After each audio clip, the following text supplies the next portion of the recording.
Hello friends, നമുക്കിതൊരു മുട്ട കൊണ്ടൊരു ഓംലേറ്റ് ഉണ്ടാക്കിയാലോ? ഇത് പ്രവാസികളാണെങ്കിലും ഒറ്റയ്ക്ക് താമസിക്കുന്ന ഹോസ്റ്റലിൽ താമസിക്കുന്ന കുട്ടികളാണെങ്കിലൊക്കെ പെട്ടെന്ന് ഉണ്ടാക്കുന്ന ഒരു സംഭവമാണല്ലോ ഓംലേറ്റ്.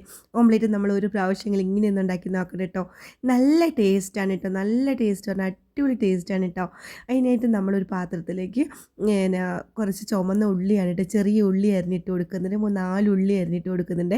പിന്നെ അതിലേക്ക് 2 പച്ചമുളകിനെ അരിഞ്ഞിട്ട് കൊടുക്കുന്നുണ്ട്, 2 കറിവേപ്പിലയും ചെറുതായിട്ട് അരിഞ്ഞിട്ട് കൊടുക്കുന്നുണ്ട്. കുറച്ച് ആവശ്യത്തിന് ഉപ്പ് കൂട്ടിയിട്ട് മിക്സ് ചെയ്തിട്ട് അതിലേക്ക് നമ്മൾ കുറച്ച് തേങ്ങ, ഒരു കുറച്ച് തേങ്ങ മതിയിട്ട് അതിന് ചതച്ചിട്ട് കൊടുക്കുന്നുണ്ട്.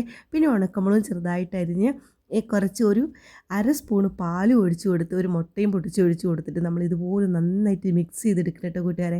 ആ പാലും ആ തേങ്ങ ചതച്ചും എല്ലാം ഇട്ട് നമ്മൾ അടിച്ചെടുക്കണം കേട്ടോ. അതിനുശേഷം പാൻ ചൂടാകുമ്പോൾ അതിലേക്ക് എണ്ണ ഊറ്റിയിട്ട് നമ്മൾ ആ മുട്ടയുടെ അടിച്ചതിന് ഊറ്റി കൊടുക്കണം കേട്ടോ. അതിൻ്റെ സ്മെല്ല് വരുമ്പോൾ തന്നെ എൻ്റെ അമ്മോ എന്താ ടേസ്റ്റ് അറിയോ. ഒരു പ്രാവശ്യം ഉണ്ടാക്കി നോക്കണേ കൂട്ടുകാരെ. എൻ്റെ വീഡിയോ ഇഷ്ടപ്പെട്ടാൽ ലൈക്ക് ചെയ്ത് സബ്സ്ക്രൈബ് ചെയ്യാൻ മറക്കില്ല കൂട്ടുകാരെ.